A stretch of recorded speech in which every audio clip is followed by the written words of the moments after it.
a long time ago. So let's start with a simple one. How did this all come about? Z2 approached me about doing a graphic novel to tell the story, but about my trip to Washington. Mr. D goes to Washington, but more than that, they wanted to explore how I became the voice for that moment at that time. Like, how did that, those 2 points intersect? And they interviewed me extensively. And really, they want to go back, like, okay, and dig. I mean, this book goes back to the cradle. There's a picture of me in the cradle in there. I mean, for legit. And I basically, what I didn't realize until we did this book was that I was that kid that was told to know your place, shut the fuck up, and be quiet. And my whole life, I was just sort of a background character, like, quiet. And finally, at some point, I don't know exactly when, probably in high school, I just said, fuck this. I'm not being quiet.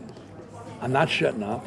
I'm going to scream my lungs out, and I'm never going to stop. And, and that's, how I became that spokesperson. And that's why the whole thing going on in Washington meant so much to me. When they said, would you come talk? I was like, fuck yeah. Let me at them. Because it was a moment. But again, it was people telling us they wanted to shut us up. And I'm going, no. I'm not shutting up. Awesome. Yeah, if I can, I want to get personal for a second. My name is Jake Johnson. I'm with WTF. 3 inches from the floor. Was that the question? Not yet. Not yet. That's okay. a little too personal. Okay. But actually, I did want to talk about you and your family for a second. So Yeah. I'm with the military and veteran community for U.S. We know that you're a huge advocate. You're also a huge advocate. I'm glad you know that. And fan of your dad. Yeah, I am. Okay, the former staff sergeant Yep. in the Korean War. Yep. Obviously, we care very much about the Constitution, the amendments, and this book is a lot about your voice in the First Amendment. Yeah. Anything you'd like to say to our community, because we're really proud that you're always out there with your loud and strong voice. I am always out there. I just saw a vet yesterday, and it was World War II vet, of all things, I mean, there aren't many of those around anymore. And any vet, I always stop and shake their hand and thank them. And I just said to him, because what you did, I was able to live my dreams, and that continues. The draft ended when I was in high school. There was no more mandatory draft. I wouldn't, if the mandatory draft was going on, I would have been drafted, and I don't think I would have gotten to pursue my rock and roll dreams that I had. And I understand that's because of the giving and suffering and the unselfishness of others that I had this amazing gift. So I can't do enough, I can't say enough, and I will always be there in support and praise of all of our soldiers, men and women. Well, period. Thank you so much, and thank you from the bottom of our heart for continually recognizing your father and his service and those others in our country. We truly appreciate it. I do. I'm glad to. You're right, Dee. I'm Mega Comic Crusader. So let me ask you right here. So in the current cultural and political climate, do you believe that the challenges to free speech have evolved? And if so, how? So, two-part answer. One part is it's interesting that the biggest threat to free speech these days has gone from the right to the left. Okay, it's gone from the conservative elements to the more liberal elements who, with the cancel culture and the PC world that's out there right now, you can't say this, you can't say that, talking about how a movie like Blazing Saddles, one of the greatest movies, funniest movies of all time, could not be made. It could not possibly be made today. We're going back in time. We're supposed to be moving forward. We're going back. But the biggest threat to free speech, as far as I'm concerned, is this lack of true understanding of what free speech is. And it's not the freedom to say anything you want whenever you want. That's what people think it is.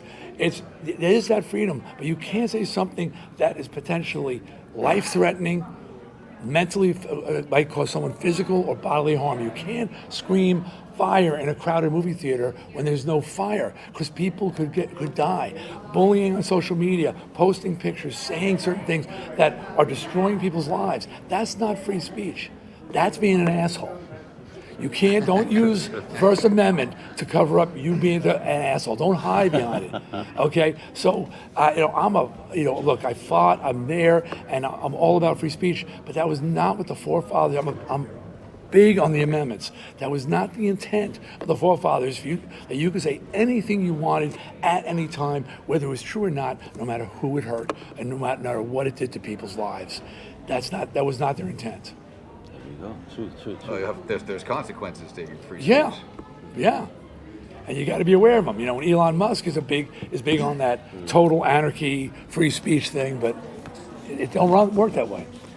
So, with the graphic novel, how closely involved were you with it during the production process? Or did you just kind of, after you did your interviews and stuff, did you see the finished product, or were you there kind of giving notes and helping shape it along the way?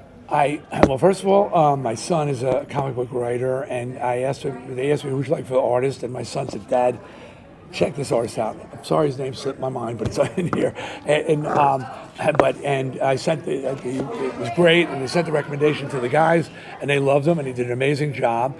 And then did extensive interviews for the writing of the book. And then as the book went on, they sent me the pages, and I read through them, made notes. But I didn't.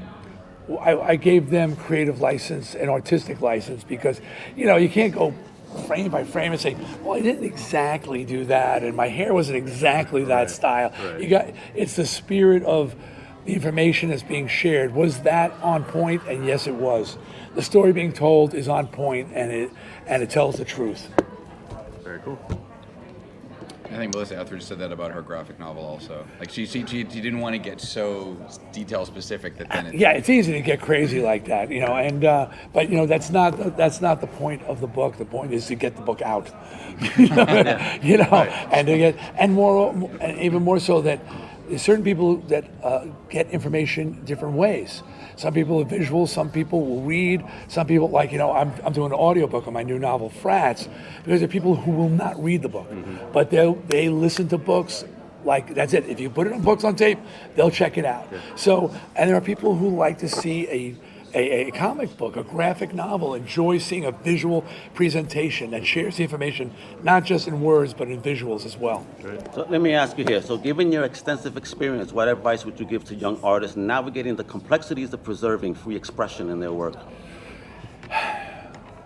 Be fearless, and push back. I recently had a run-in with the trans community. They tried to cancel me. That didn't work out for them because I just went back hard and as hard as and basically just threw their hands up, just like they did in Washington. They said, "Okay, you made your point. You're not transphobic. Okay, just leave us alone." But don't be fearful. I was working on the last record I worked on. I don't record anymore, but it was a song called, and I was writing a song called "In for the Kill." It was metaphorical. In for the kill, in for the kill. It was about just not giving up and going for it. That moment, I'm going to fire at will. And I said, wait a second, this is really, you're using gun violence. And then my other voice said, what the fuck, man? You're Dee fucking Snider. You're checking yourself? It's a metaphor. Fuck them. I said, okay, I get it. And I did the song. But at the same time, that's the world we live in where, we're all second guessing ourselves now. And I get, not wanting to offend people, but people just got to get a thicker skin, man. Absolutely. Just got to get a thicker skin. But I think that's what you've stood for the whole time. That's a large pony of your book, this graphic novel. Yeah. Is that you've been out front. You've always been yourself. Yes. Okay. You've evolved. Okay. Which is why you're in a plethora of projects, well beyond being a rock and roll star, megastar. Beyond anything I expected. I mean, it's but it's absolutely amazing. But your voice is a part of that, and how many communities is affected. How do you feel about that? I'm just, I just feel blessed. That's the truth. I'm not trying to be one of those guys that, I thank my maker and all that stuff like that. But you got to feel blessed that people are listening, people are paying attention, and I know I'm that voice that one problem with me is that everybody thinks I'm with them, but they realize I'm a true moderate. I'm a true moderate. So I'm a gun guy. and I'm a First Amendment guy, but I'm a women's rights guy, and I'm I'm a gay rights guy as well. That is when the trans tried to come say, "Hey, you're transphobic." I said, "You gotta be fucking kidding me!" They just asked me to be the Grand Marshal of the San Francisco Gay Pride Parade. how trans can I possibly? Okay, yeah, okay. I was like, seriously? Find somebody else. But I lift people up, and other people, I push people's buttons because they get upset that I'm not 100% stand with them 100%. But I'm going to speak the truth. I got to say the truth, and the truth is not. It's not. The world ain't black and white. It's shades of gray. You just got to find the lightest shade you can find and roll with it. It's just not black and white. This is cool. Thank you, Dean.